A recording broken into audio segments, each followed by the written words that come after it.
नमस्कार, आप देख रहे हैं तिरंगा टीवी राजस्थान। मैं हूं आपके साथ रानीदान रावल।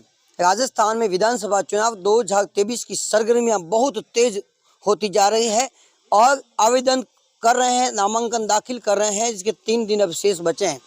लेकिन राजस्थान में बीजेपी और कांग्रेस दोनों की तरफ से सीटों के बंटवारे को लेकर बहुत बड़ा घमासान मचा हुआ है और इसी को देखते हुए हम जब पड़ताल करते हैं बाड़मेर जिले की प्रमुख सीट अपन सिवाना के देखें तो सिवाना में कांग्रेस और बीजेपी ने दोनों ने अपने राजपूत प्रत्याशियों को उतार दिया, जिसके कारण सिवाना में राजपूत बाहुल्य सिवाना होने के कारण राजपूत 2 धड़ों में बटा हुआ नजर आ रहा है। एक तरफ पहले 2 बार जीते हुए विधायक बीजेपी से अमित सिंह भायल है, जहां दूसरी तरफ कांग्रेस के उम्मीदवार और जसोल राज घराने के मानवेंद्र सिंह जसोल है, जिनके पिता जसवंत सिंह जी वित्त मंत्री, विदेश मंत्री, रक्षा मंत्री प्रमुख पदों पर बीजेपी सरकार में रहे। और अब कांग्रेस में आए मानवेंद्र सिंह को जब सिवाना से टिकट दी तब राजपूत 2 धड़ों में बट गए। राजपूतों के दिमाग में एक ही बात आ रही है कि आखिर क्या किया जाए। यदि अमित सिंह भायल को जिताया जाए तो जसोल राज घराने की राजनीति संकट में आ जाएगी। जो लंबे समय से राजनीति कर रहे हैं राजपूत, तो इन्हें जसोल राज घराने की राजनीति कहीं संकट में न आ जाए। और ऐसा भी न हो, राजपूत दिमाग में एक ऐसा न हो कि यदि राजपूत 2 धड़ों में बट गए, 2 धड़ों में यदि राजपूत बट गए तो ऐसा न हो कि दोनों राजपूत हार जाए और तीसरे कोई फायदा उठा दे।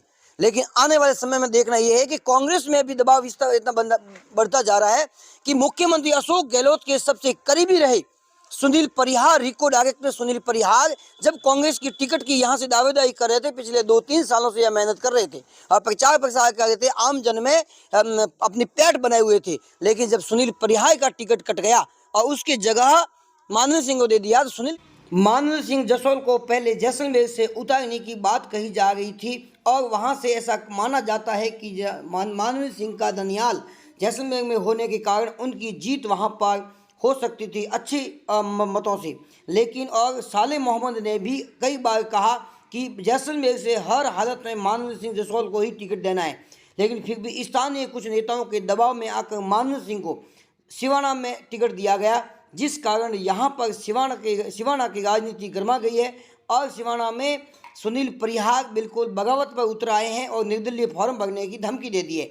और इसी के साथ ही राजपूत भी 2 धड़ों में बट गए। देखते हैं आगे आने वाले समय में इस पर सुनील परिहार ने सीधी घोषणा कर दी कि निर्दलीय चुनाव लड़ूंगा। अब आने वाला समय ही बताएगा कि आखिर सिवाना की राजनीति में क्या उथल पुथल होगी, क्या सुनील परिहार वापस कांग्रेस को समर्थन देंगे, वो आने वाला समय बताएगा। लेकिन ये बात पक्की है कि सिवाना में बीजेपी और कांग्रेस दोनों की तरफ से राजपूत उम्मीदवार उतारने से राजपूत धड़ा 2 धड़ों में बट गया है, क्योंकि सिवाना सीट राजपूत बाहुल्य है। देखते हैं आने वाले समय में कि वोटर मतदाता किस तरफ जाते हैं और किस तरफ राजनेता, वहां के पदाधिकारी, कांग्रेस के पदाधिकारी, बीजेपी के पदाधिकारी क्या करते हैं। आखिर राजपूत बाहुल्य होने के कारण राजपूत 2 धड़ों में बटा हुआ नजर आ रहा है और पसो बेस में है आखिर क्या किया जाए। आने वाला समय बताएगा आखिर इनकी रणनीति क्या होगी। और आप भी हमारे साथ जुड़े रहिए, हम आपको गांव ढाणी ढाणी जाकर चौपा लगाकर आम जन के विचार हम आप तक पहुंचाएंगे। देखते रहिए तिरंगा टीवी राजस्थान। जय हिंद, जय भारत।